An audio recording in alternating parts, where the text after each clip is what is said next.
जय जगन्नाथ फ्रेंड्स समस्त को हमारे चैनल एसएम स्टडी जोन को स्वागत।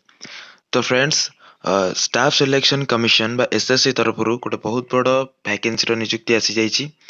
तेज चलते देखा कौन रही से नियुक्ति ता पूर्व जदि वीडियोटी आपण इनफर्मेटिव रहे तेज निहाती वीडियो को गोटे गोटे लाइक करदे। ता सहित जदि चैनल नुआ अच्छा ये इनफर्मेटिव वीडियो नोटिफिकेशन पाइबापी चैनल को सब्सक्राइब करके रखि था। तेज चलते स्टार्ट करवा आज वीडियो। तो फ्रेंड्स यहाँ हूँ एसएससी माने स्टाफ सिलेक्शन कमिशन रो ऑफिशियल वेबसाइट। तो ये नोटिफिकेशन आप देखिपे अक्टोबर 27 माने आसंता काली गोटे नोटिफिकेशन आसी। तेज चलते देखा कौन रही से नोटिस टी। तो फ्रेंड्स यहाँ हूँ से ऑफिशियल नोटिफिकेशन। तो देखिपे स्टाफ सिलेक्शन कमिशन कौन रही नोटिस टी ना constable GD in central arm police force SSF rifleman Assam rifle examination 2022। तो एसएससी जीटी रो गोटे नोटिफिकेशन आसी जाइए। तो देखो कौन रही ना date of submission of online application आपनकर एसएससी जीटी एप्लिकेशन स्टार्ट हो जाए ना 27/10/2022 टू 30/11/2022 माने आसंता काली ठारू ऑलरेडी स्टार्ट हो सारानी और लास्ट डेट रही 30/11/2022।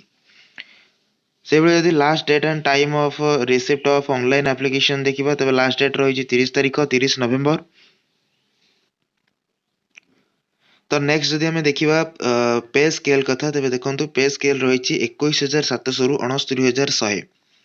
यहाँ लेवल 3 जॉब जार कि 21,700 रु 69,100 टका आपंकर सैलरी रही। तो नेक्स्ट जब वैकेंसी कथा देखा केतोटी पोस्ट रही तो सर्वमोट आप देखिपे 24,369 बहुत बड़ा वैकेंसी रही। तो category wise male and female कर SC ST OBC EWS vacancy complete details रेटर दिया जाइए। ये ऑफिशियल नोटिफिकेशन लिंक मो वीडियो डिस्क्रिप्शन में दे दीजिए आपण याको चेक कर नेबे।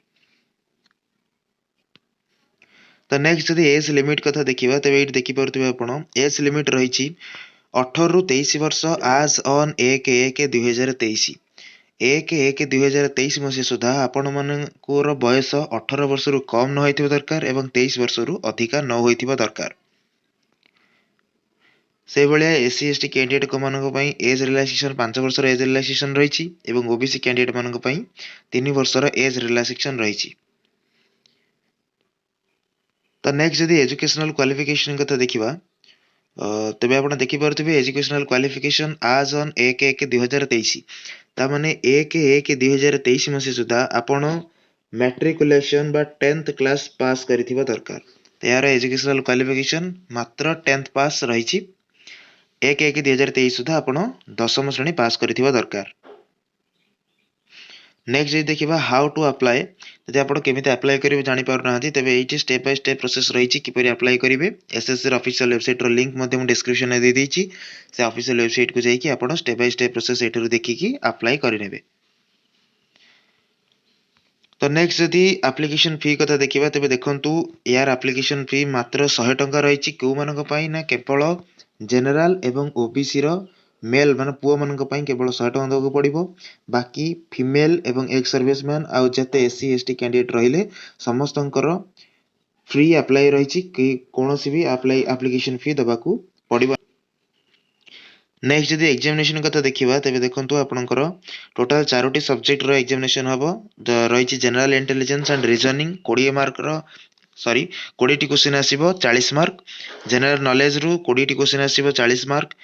मैथमेटिक्स रु 20 टी क्वेश्चन आसीबो 40 मार्क एवं इंग्लिश रु 20 टी क्वेश्चन आसीबो 40 मार्क। तो टोटाल हे गला आपनकर 80 टी क्वेश्चन। टोटाल टाइम आपनको घंटाटे दिया जिवो। तो सेमती जदि मार्किंग कथा देखिबा ताले देखंतु there will be negative marking of 0.50 mark आपनकर 0.50 मार्क रो नेगेटिव मार्किंग रहिछि। माने जदि आपण गोटे ठीक आंसर दउछन्ती तेबे आपनको 2 मार्क मिलिबो। जदि आपण गोटे भूल आंसर दउछन्ती तेबे 1/4 मार्क माने 0.50 मार्क आपनकर कटि जिवो।